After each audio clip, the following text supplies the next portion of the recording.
We're going to chat a little Packers football now with Packers Browns alum, CFL2, Tori Gurley. We might have to span this through 2 segments depending how the viewers, if they're gravitating with it, which I think they will. How you doing, Tori? It feels like a year since I've seen you. How are you, my friend? I'm good, man. How are you guys doing over there? Oh, we're great, and the football fans are salivating for your take on the latest of the Aaron Rodgers situation, and now Davante Adams wants out. Listen, these are your guys, Tori. What can you tell us about what's going on in Green Bay? And should we expect Aaron Rodgers to start in week 1 for the Pack? Right now, it's not looking promising. Kim and I had plans to go up there and catch a game and watch training camp.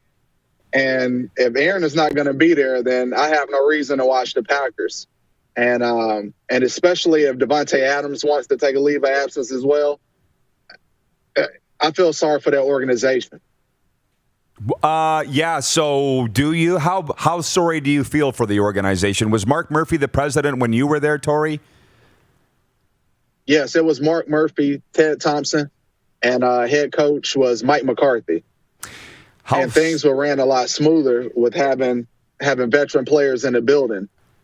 But now with Aaron being the oldest guy, it's just him. That's my question. Where did this go wrong? That's what I want to know. That's what everybody wants to know from you. Where did this go so wrong with Aaron Rodgers? Because it seems irreparable. I just feel like he wanted more input when it came to scouting and drafting. You know, being able to build a team around him. You know, they pick and choose their spots where they want to get guys, but Aaron really want to be hands-on if there's a wide receiver or a top free agent where they can really try to, bring in a guy to Green Bay. Are you having some sound issues, Tori? Are you all right? Sounds like it's echoing. Oh, it's good now. Okay. Yeah, it's echoing really bad. Okay, how's it now? Is it fixed? Jordan tells me that it's fixed now. You good? Yeah, it's fixed now. Yeah. Okay. So there's the thing with Aaron Rodgers. So you're saying that it's irreparable. So where do they go from here, Tori? I think he forces his hand and try to get out of there. But the thing about, an NFL team is as long as they have you under contract, they're going to make it extremely difficult. And what they could do is wait till camp is over with and then just kind of send them to another team. And that's going to be the hard part because if you don't have OTAs and training camp with your teammates, regardless of how great you are as an individual, football is, it's a coordinated sport and you got to have that chemistry with your teammates. And if you don't, Aaron is not going to look like himself. And, that stuff takes time. What other NFL topics are coming up for you, Tori, these days? I mean, Aaron Rodgers was the number one. Training camps are next week. Do you have some thoughts on vaccinations? What's going on in Dallas? What's top of mind for you? Yeah, I'm kind of blown away with the vaccination. I'm someone that's been vaccinated, fully vaccinated. And if I was playing in the NFL and if the owners asked me to do it to help take care of my family, like that would be something that I do, because every day when you put on that helmet and shoulder pads, you're risking your life. It's not guaranteed that you're going to be able to walk off that field under your own power. Like, that when it comes to being a football player. So, if it came like, hey, I need to be vaccinated so I can go out, be with my teammates and put food on the table, I don't see why guys are trying to go against the grain, especially when players say, hey, they're doing research. Like, what research are you doing? Please be open about it. Let us know what chemistry or what med school you're going to get this information, because I just think guys are just saying they don't want to be vaccinated just because. Which is what they're saying. I've seen psychologists say the biggest reason people aren't getting vaccinations is the attitude of, you're not going to tell me what to do.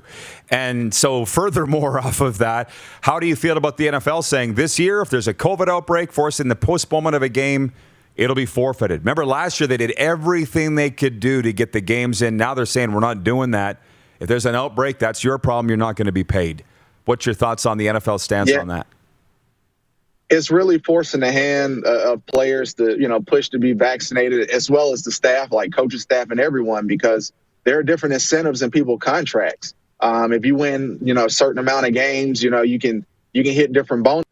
Now, if you're a guy that's banking on, your team making it to the playoffs and you don't make it to the playoffs because you had a forfeit, that hurts. When you start to tally up the money at the end of the year, you're like, man, we missed out on this. Or you might have a team who's jockeying for playoff position, and then, you have some guys that decide to, break the rules or whatever it is, break the protocol, and now the whole team is forced to deal with the consequences. And that's the thing about football. It's a team sport. So, I'm hoping those guys go out and, can get vaccinated so they can, somewhat be normal. Like if you have the opportunity, because, when I was playing in Green Bay, and I'm from Charlotte or from the Carolinas, and if we played the Panthers, like I want to be able to see my family. Like I don't want to be a guy that's stuck in the hotel for 2 days, or, if we're playing Saskatchewan and, I want to see Garnet and Denise and Rod.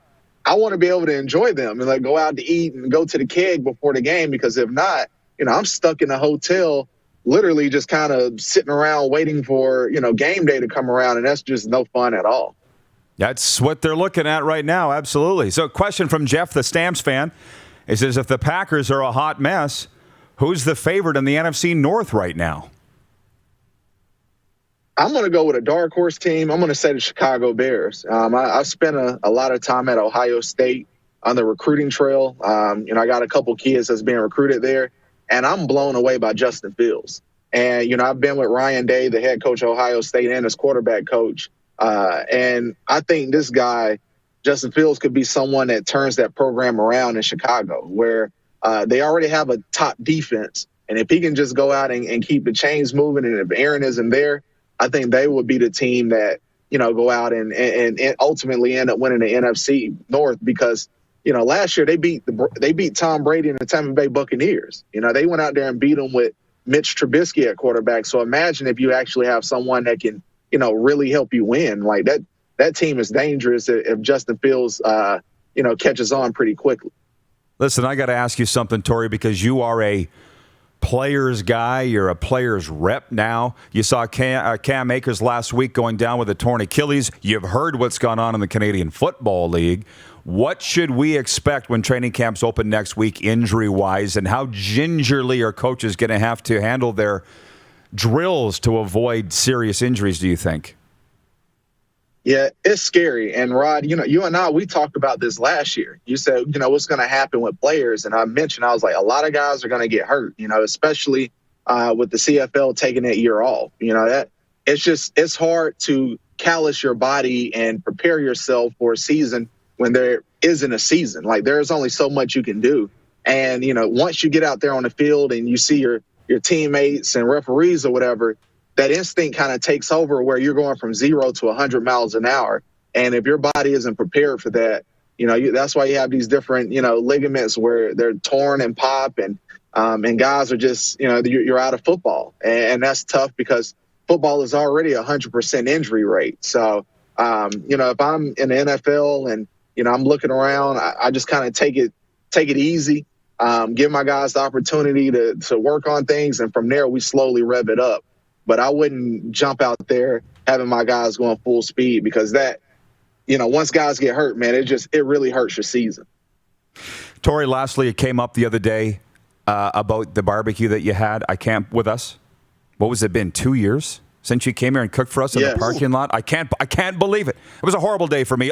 That was a great day, but my Jeep broke down. Remember that? Everything was hitting at once.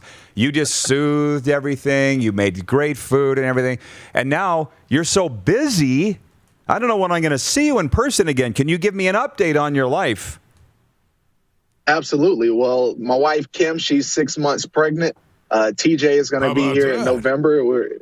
November 10th. So, we're all enjoying that. I had the in-laws down, and hopefully, I've heard rumors of the border, opening this month, at the end of this month in July, 1st of August. And if so, we would love to get up to a game, or, we got to celebrate. We have a lot of things to do. And I think being on the grill and hanging out with some Rider fans, I think that'd be a hell of an opportunity to all, enjoy each other. Well, it was memorable, because the fellas brought it up here the other day, so we can't wait to do it again. This time, we'll buy the food. Last time it was all on you. I felt bad afterwards. But, Tori, thanks. for the time, as always. My best to Kim and little Tori Jr. coming. And let's do it again soon. All right. Thanks for having me. The great Tori Gurley joining us, whom we were just talking about yesterday. I hope he doesn't mind me saying that he's become one of my closest friends. Best analyst on the continent, by the way.